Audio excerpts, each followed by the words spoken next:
Hi guys, welcome back to my channel.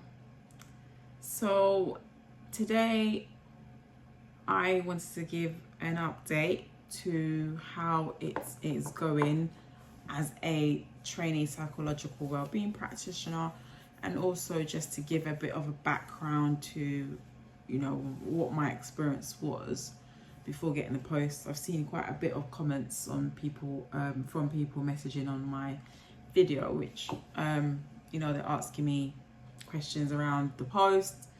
So I just want to give a little bit of a background to it, and also how it is so far. Yeah.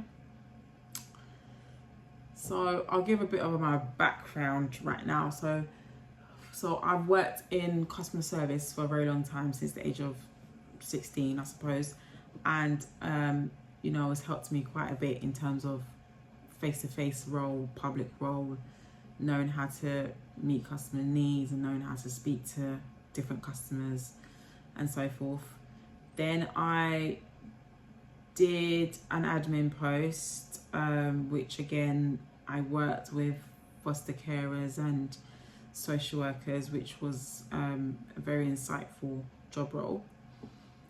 During the time of me working in admin, I was also working with vulnerable adults, so adults with learning disabilities, and I was working with young children, I was working with young children with mental health difficulties like autism, mainly autism, to be honest. So I did that. So I worked with adults with learning disabilities, and I worked with young children with learning disabilities. Soon after that, I did support work for young adults, so like young people, for like teenagers as well. I did that for a while. I can't remember. I don't think I did it for that long. And then my last role, I was doing support work with doing support work for adults with mental health, and it was from anything from mental health difficulties, helping them with housing, helping them with job roles, helping them apply for benefits or PIP and stuff like that. So I did that, and that's where my experience, I think, enhanced, because I did that for like 7 months, and it was one of the best jobs that I've had in such a while. And I think it's just because you have total autonomy over like your calendar, how you work and so forth, which was great. So I really enjoyed that. And also just during that time, I was also doing voluntary work. So I did like a very short term voluntary work with Shout UK.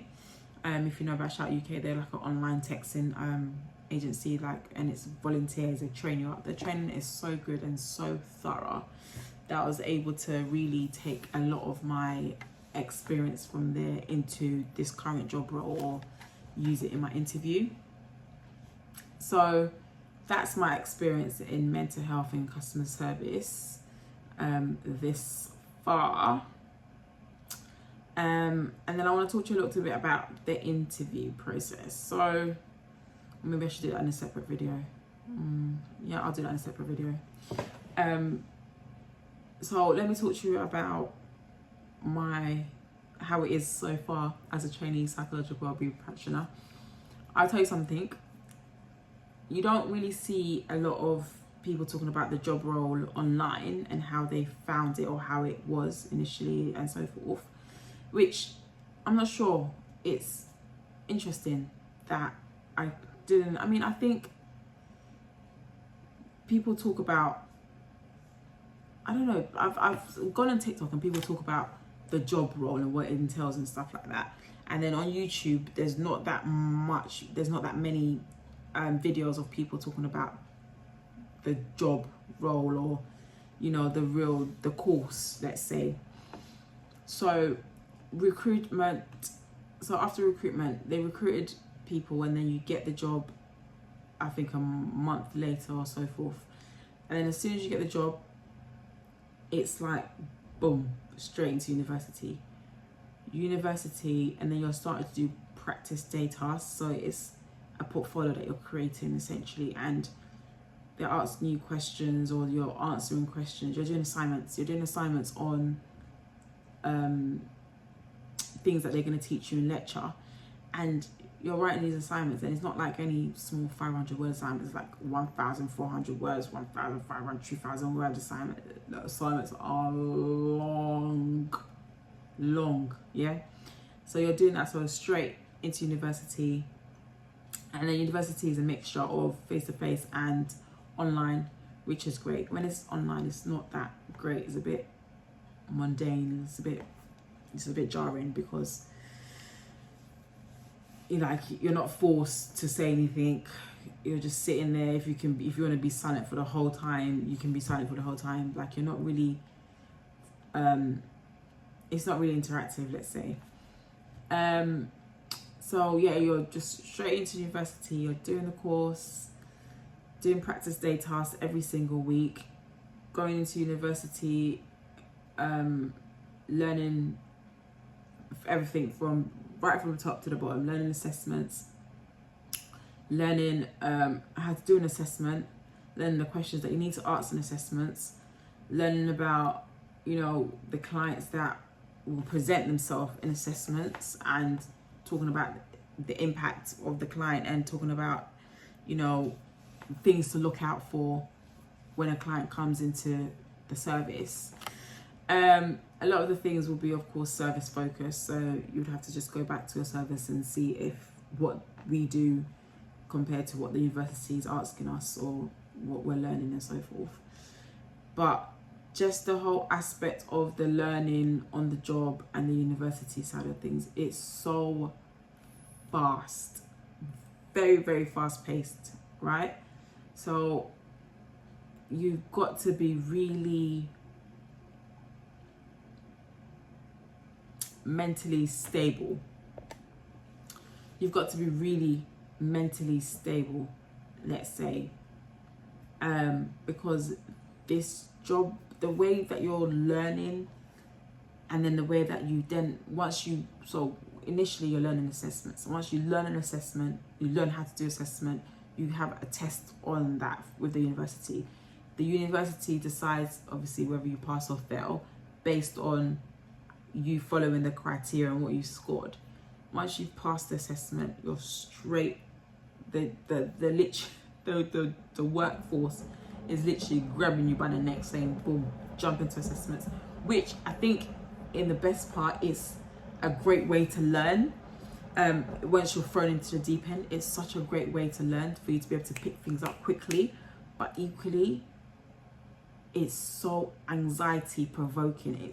It's such a, it's not made to feel like you're being pressured to do things, but because you're having to face clients for the first time and answer these questions, and now you're having to follow this structure and get used to the structure. It's a lot of anxiety around it. So once you pass your assessments, straight into doing real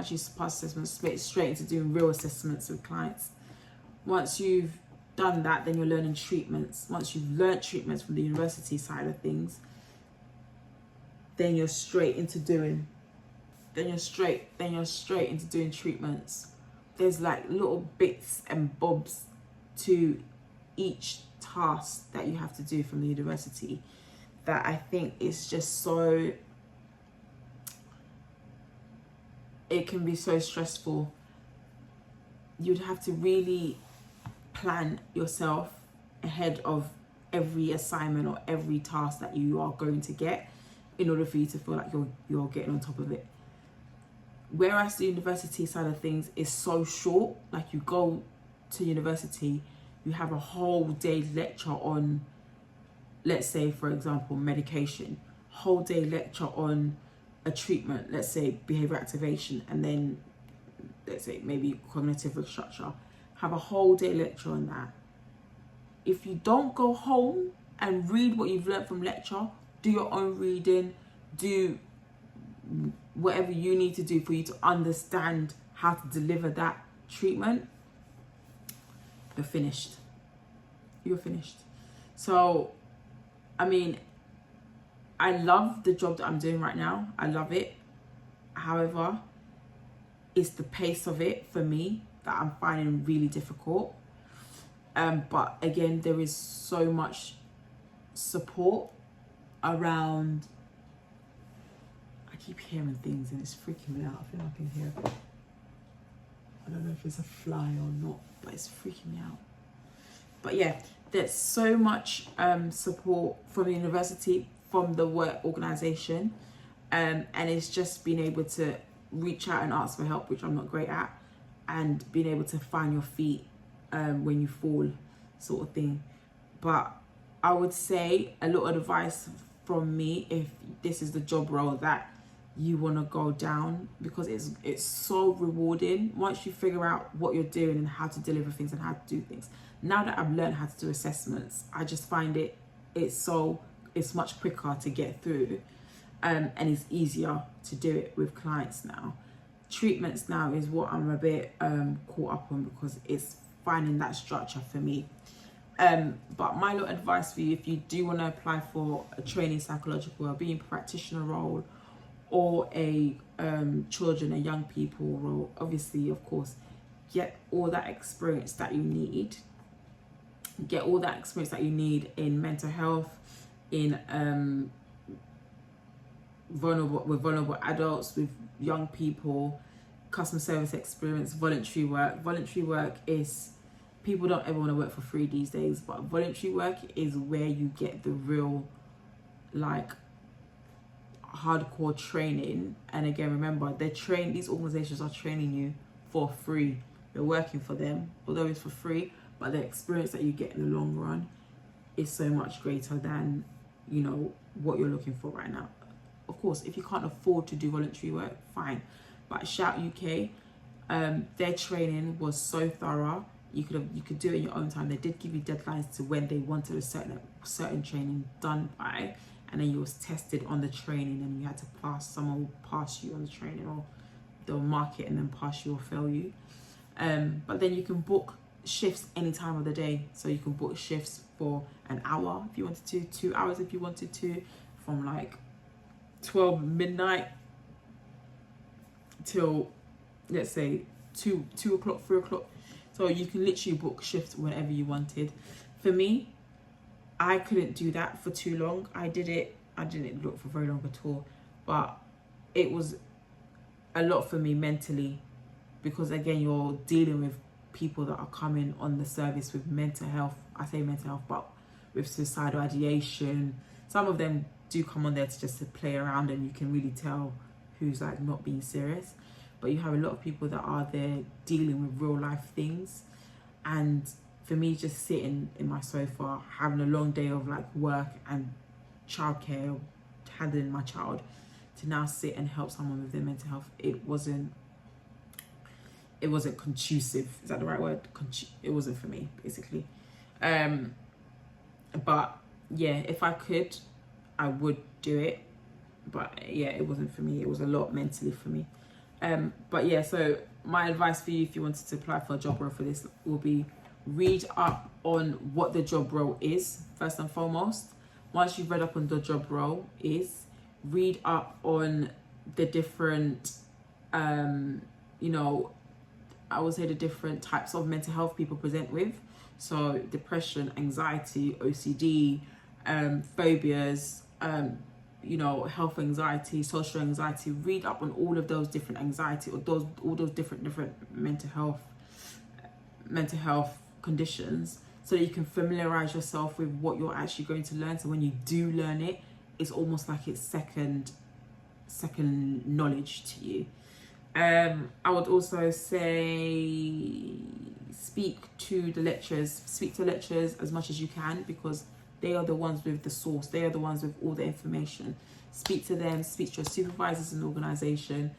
Books. They recommend books for you to get and read. And one of them that they recommended is Pap's Worth, which you have access to it depending on what university you go to, but you have access to it on the university library. But also having the physical copy. I don't have the physical copy, which I'm kicking myself now, because it's coming to the end of the course or the end of the whole training, and I don't know if I need it. But definitely one of the Pathsworth's mental health CBT books. Read up on that. YouTube has a lot of different treatment information. So like they teach you about the 5 area model, they teach you about cognitive restructure, behavior activation, how to deliver it. Yeah, I would just say do a lot of your own background research. I wasn't doing my own background research. I was going for walks. I was doing mindfulness. So I'm now like trying to crawl my way back out, trying to catch up, which it's proven more difficult than it needs to be. But yeah, that's my experience so far. If you have any questions on the trainee psychological wellbeing practitioner, the job role, I'm gonna do another video in regards to questions that they may ask, or I don't know, maybe helpful questions and tips and stuff like that. I'll do that video. So if you find that's helpful, stick around for part 2 to this video. If you've got any questions around the job role, then yeah, drop me something in the comments. But make sure you like, comment and subscribe, and I'll catch you in part 2. Thanks for watching.